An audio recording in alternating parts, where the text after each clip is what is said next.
Welcome. Baruch atah Adonai Eloheinu melech haolam asher kitshanu b'mitzvotav v'tzivanu la'asok b'divrei Torah. Amen. So, Amen. thank you. We are actually back into the Parsha of the week. In fact, I think it's going to take us a while to get through this particular Parsha. This is the very last Parsha in the book of Genesis, and for me, it's a bittersweet moment because we're bidding farewell to these amazing sagas in Genesis. And here we are reading, there's poetry involved.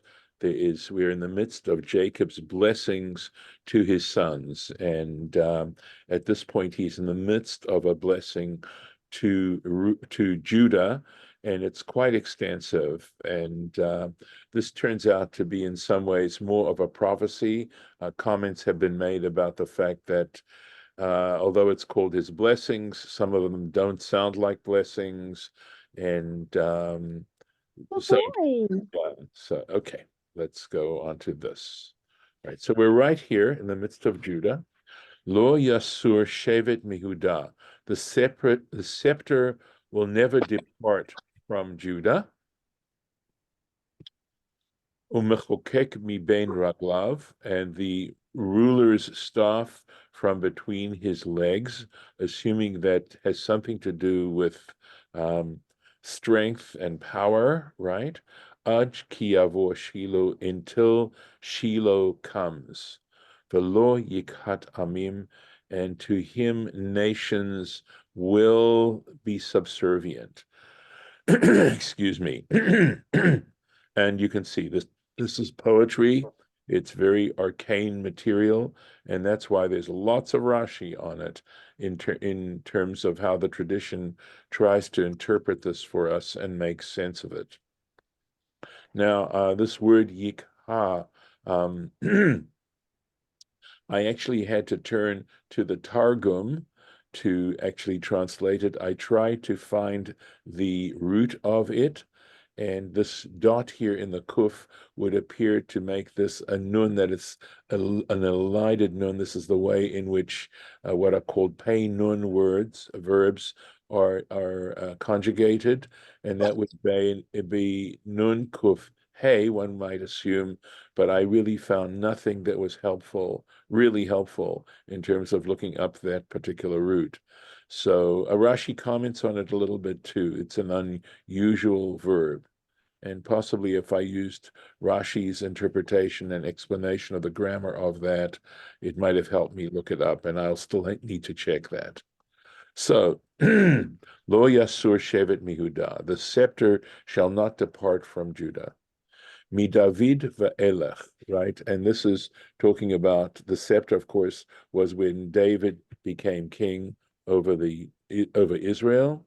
And so this is from this point on, we know that any subsequent king, any subsequent monarch is going to be from the tribe of Judah. Once that was established, so this is a prophecy. Elu Rashi Galuyot, and this includes the heads of the exilarchs. I'm going to ask you to just make sure you're muted. Otherwise, I can do it for you if you like. Okay. All right. Good. Okay. Thank you. This is referring to, even though the kingdom had been destroyed by Babylonia, it had been conquered by Babylonia, in the Babylonian exile, in Babylonia itself, there was the head of the community who was a descendant of King David, and he was known as the exilarch, and this is what he's referring to. Shebebavel, that were in Babylonia, Sherodim, who rule et Ha'am, the people, Beshevet, with the scepter, or Shememunim, because they were appointed al pi hamalchut, because the ruling power of Babylonia appointed them and gave them that authority. So it's interesting that the way Rashi is interpreting, and we know that Rashi essentially, his responsibility is to take the tradition and try and put it in language that we can understand, that when it says it shall not depart, the implication is that we might think it would depart, and that's why Jacob is coming to reassure that despite the fact that there will no longer be a kingdom of Judah anymore, there still will be that exarch, that appointed ruler over the people. Umechokek mi ben raglav. So a mechokek means one who is an arbiter. Chok, of course, we know is a law, right? Mi ben raglav, one might say that's progeny. That's a reference to future descendants. And he says talmidim, that's a reference to pupils. Elu Nisiei Eretz Israel. That is referring to the heads of the community in Israel, such because the religious community had a head to it, a Nasi. We talk about Rabbi Yehuda Nasi, who edited the Mishnah, and that was saying there would be such heads. Ad ki yavo Shiloh. So what do we mean by Shiloh? That is a difficult piece to understand until Shiloh arrives. So he says that's a reference to Melech HaMashiach. That is actually a reference to the Messiah, Shehamlucha Shelo, because the sovereignty is his. V'chein tirgem Onkelos, and so did Onkelos translate, right? And here we are, Ad deyete Meshicha, right? He says, until the Messiah arrives, the delay he malchuta, because the sovereignty belongs to him. So that whole piece is what was explained by that Rashi says. He basically is translating the Onkelos for us. Umidrash agada, right? And there are also midrashim on this word Shiloh. Shiloh, Shiloh. So Shai is a gift to him, Shne'emar, as it says in Psalm 76, Yovilu Shai Lamora. They will bring gifts to the one who is to be feared. Velo Yikat Amim, right? So again, this Yikat Amim, Asifat, he says it's a gathering, Amim, of the people. Shehayud, he says that the letter Yud of Yikhat is Ikar. It's part of the root of the letter, or it's an essential part of that word. He b'yesod, so it says, Ikar, so the way I should read this phrase is, Shehayud Ikar he b'yesod, because the Yud is not simply a letter that one uses in conjugations, but it is an essential part of the root of the letter. And he gives other examples, yeah, Yif'atcha, or Yif'at, yeah, your brightness. Ufa'amim shenofelet mimenu, but there are times when the Yud falls away from it. The kama otiyot mishtamshot belashon zeh. And there are several letters, he says, that have this, that operate in this when one is using this form of speech. Vehem nikraim, and these letters are called ikar nofel. They're called a root that disappears, right? That falls away. And he gives examples. Gon nun. So we know that the nun is often elided if it's in the first position of the root. So the nun shall nogef, right? Because it would be yigaf, and the nun would disappear. Veshel noshech, to bite, right? The aleph, and also the aleph, the letter aleph. So he says in examples of Job chapter 13, Sheba achoti. Okay, so apparently Sheba achoti is my declaration, the oznechem, in your ears. That's the verse. Yecheskel kaf aleph, Ezekiel chapter 21. Uve avcha, right? It looks like Usheva avcha cherev, avchat, excuse me, Usheva avchat cherev, at the point, and there's the aleph in that position of the sword. Vahu lashon cherev, and it is this word uva avchat has to do. It's referring to a sword. Upiresh a mat hacherev. He says it is the fear, fearful part of the sword, or the fear of the sword. Vahu lashon zayan, and it is to do with arms. It has the meaning of arms. And in the second book of Kings, chapter 4, va'asuch shemen, right? And this aleph here, which refers to a pot of oil, and just that these kinds of letters fall away at times.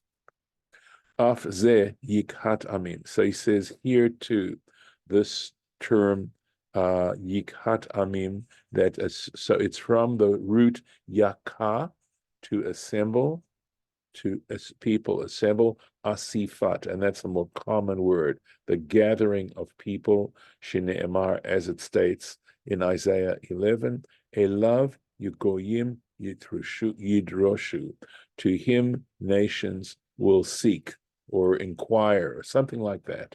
Vedomelo, and a similar phrase in Proverbs 30, ayin til ag la'av.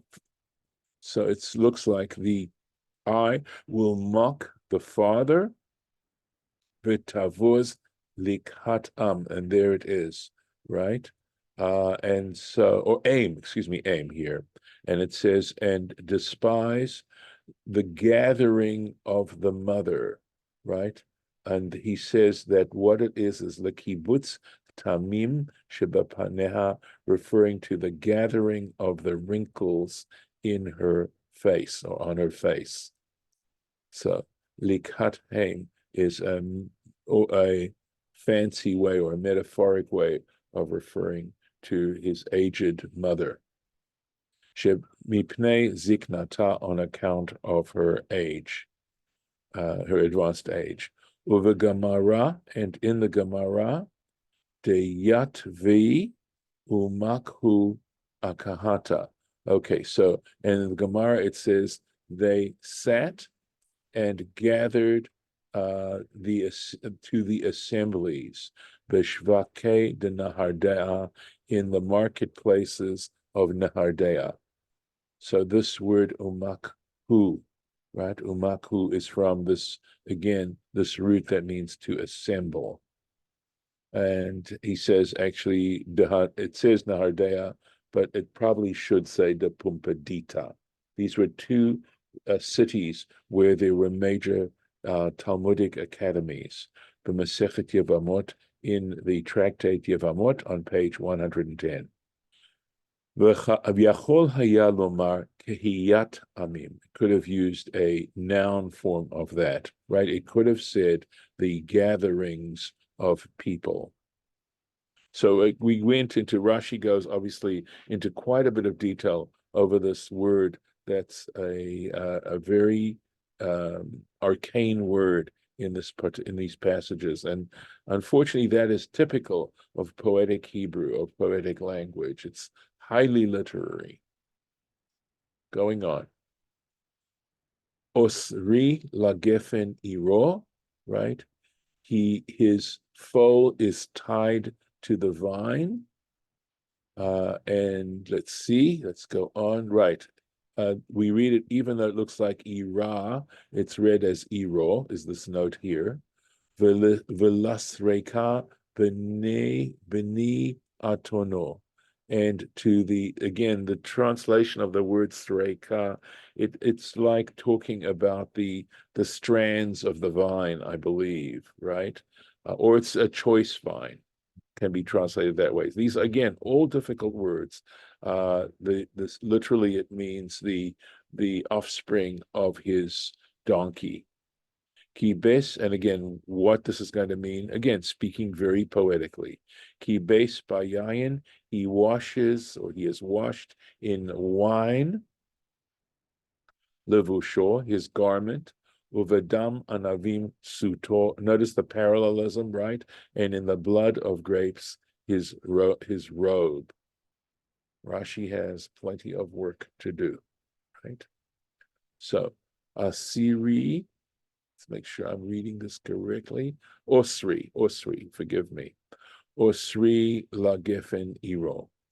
So, Nitnabe, he prophesied, Jacob prophesied, al Eretz Yehuda, over the land of Judah, Shetehe moshechet yayin kema'ayan, right? And that it would flow with wine like a well. Ish Yehuda Yesor Lagefen Ir Echad, a man of Judah could tie one foal to the vine, V'yitenu migefen achad, and he would, or maybe it means load, okay, something like that, and it would carry from one vine, umisorek echad, and one from one vine branch, ben atun echad, one again, one donkey. So I have a feeling it's got to do with the amount of grapes that would flow from that grapevine. Sreka Zmora. He says it's a shoot, aruka. It's a long shoot, and korer, something like that, in Old French. He simply translates it into his contemporary language. Kibes bayayin, right? He washes in wine. Koze lashon ribui. This all has to express the abundance of wine that will be produced. Yeah, ribuyayin, the huge amounts of wine. Suto lashon min beged. It's a reference to a certain type of garment. Hu lashon min beged hu is the way I should read it. Ve'en lo dimyon b'mikra, and he says that it is hapex legomenon. In other words, it's the only time you find this word in Scripture. Asiri kamo oser. So he says that this is a poetic form of oser, and I believe it means to hitch up or something like that. Dugmato, the examples of this added yud here. It's like a poetic expression here, and other examples are. Some of us may be familiar with this in Psalm 113. Mekimi me'afal dal. Right, there's that Makimi who raises up the poor from the dust heap, and it could be Makim, but this poetic form with the yud at the end. And then Psalm 123, Hayoshivi Bashamayim, right, instead of Hayoshev Bashamayim, the one who dwells in the heavens. V'chein b'nei atono ke'inyan zeh. So the yud at the end of the b'nei atono is a similar kind of expression in the Hebrew. It's poetic. For Onkelos tirgem b'melech HaMashiach, and Onkelos interprets it. He translates it as a reference to King Messiah. Geffen and the vine, Hem Yisrael. That's a metaphor for the Jewish people, for Israel. Iro zel Yerushalayim. That refers to Jerusalem. Sorka elu Yisrael. So he says this vine shoot, this is the Jewish people. And he gives an example from the second chapter of Jeremiah, where it says, V'anochi netaticha sorek, and I planted you as a choice vine, which is exactly the context there indicates that, and that's why they translated that word sreka, I think it was, right? Let me make sure. Again, short-term memory, yeah, sreka, as a choice vine. Find it, okay. V'anochi netaticha sorek, right? I planted you as a choice vine. B'nei atono, this is, let's see. Yes, this is, so he sees it as to build, right? The word livnot means to build. Atono, his donkey. Yivnun hechle. That's the translation. In the Onkelos, he translates, will build his sanctuary. Lashon sha'ar ha'itun. There we go. So there's the word and the connection to that with the word sanctuary, the idea of it being sanctuary, right? It is this has the meaning of the entrance gate, the Sefer Yechezkel in the book of Ezekiel. And I guess this is chapter 40. The od targumot fanim acherim, and there are also interpretations in other ways, giving it other meaning. Geffen ele tzadikim, so the idea of a vine, these are righteous people. Bnei atono, right again, the foal, something like that. Of de oraita, those who serve the scripture, who practice the Torah, but olfan, or who labor in the Torah, in schools, al shem rochve atonot schorot, and it's the same, and it's used also, excuse me one sec.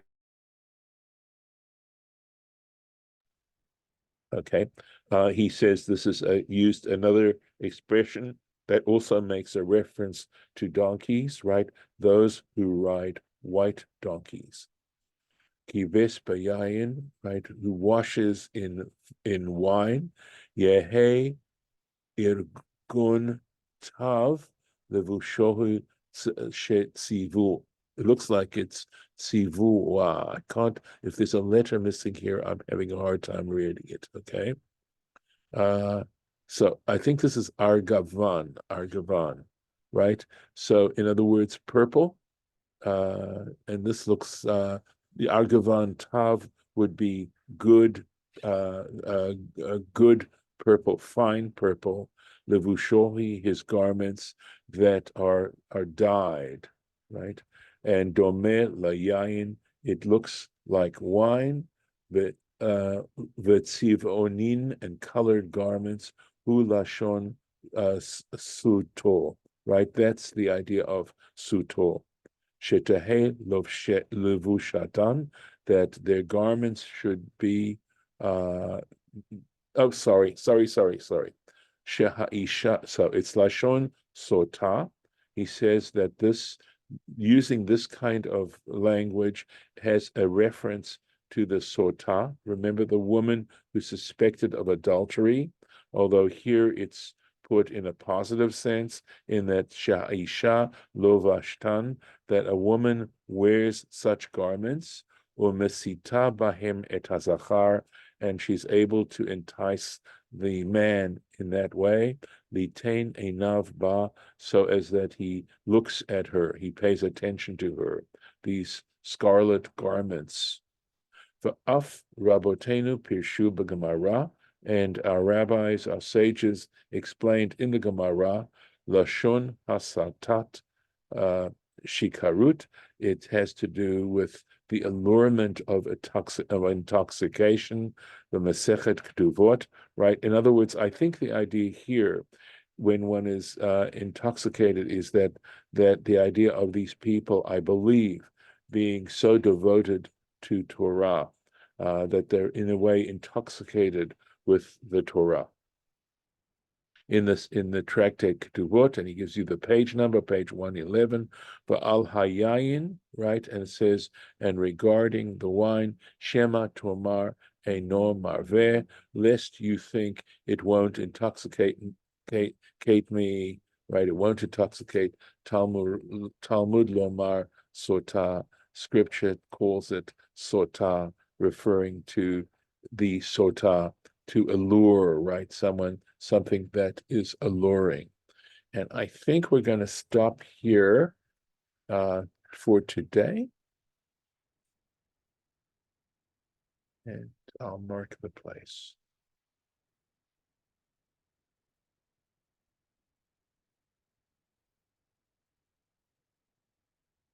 And I'm going to stop the share. Any comments? Any thoughts? I mean, this is pretty arcane stuff. Yeah, Harlan? I was surprised to hear a different word for purple other than argamam. Yes, yes. It could be the Aramaic form of it, although I'm not familiar with mems and vavs, sort of being related from Hebrew to to Aramaic. Ma and va. If you think about it, both a ma and a va are somewhat labials. They're both labial letters, so it's quite possible. I know Harlan's trying to unmute. I'll give it another shot. Oh, you unmuted. Good for you. Okay, Harlan. All right, Jacob. Where did Jacob give the blessings to? Did he give the blessings to Solomon's children, or did he give the blessings to Reuben, who was the firstborn? I don't understand it. Okay. And then Let me answer that question, and then if you have another question, I'll take it, okay? So yeah. first of all, they're gathered around his deathbed. He's ready. He realizes his end is coming, and he wants his last words to be a prophecy and a blessing to his sons. So Jacob's sons are gathered around him, and he's offering them these words. That's the picture. Okay? Oh, All right. I don't know if that answers your question, but that's where we are right now in terms of the time snatch. Okay. well, why does it take so much time for the tribe of Judah? What about the other tribe? Okay, so this isn't the first one. He starts off with Reuben, okay? And you're going to see that he's going to spend a lot of time with Judah and with Joseph because they were preeminent tribes. Right? King David was going to descend from the tribe of Judah, and the northern kingdom was going to be ruled essentially by the tribe of Ephraim, which was, of course, one of Joseph's sons. So there are two tribes of the 12 that are preeminent, and they are Judah and Joseph. And in fact, Jacob is going to spend quite a bit of time talking about them, and that's why.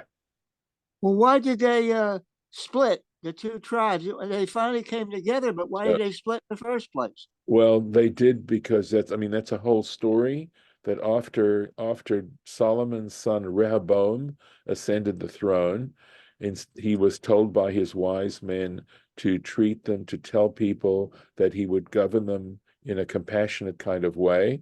And then he also had some young advisors who said, you should tell them, my father ruled you with whatever rods, I'm going to rule you with scorpions.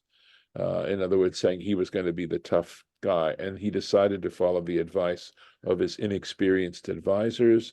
And 10 of the tribes said, who needs this? And they split away. And they had another, Jeroboam was the king who became king of the 10 northern tribes. So, okay. Yeah. that's in brief what happened. Okay. Mm-hmm. All right. Yeah. Very good. I'm going to stop the recording at this point. Thanks, Harlan.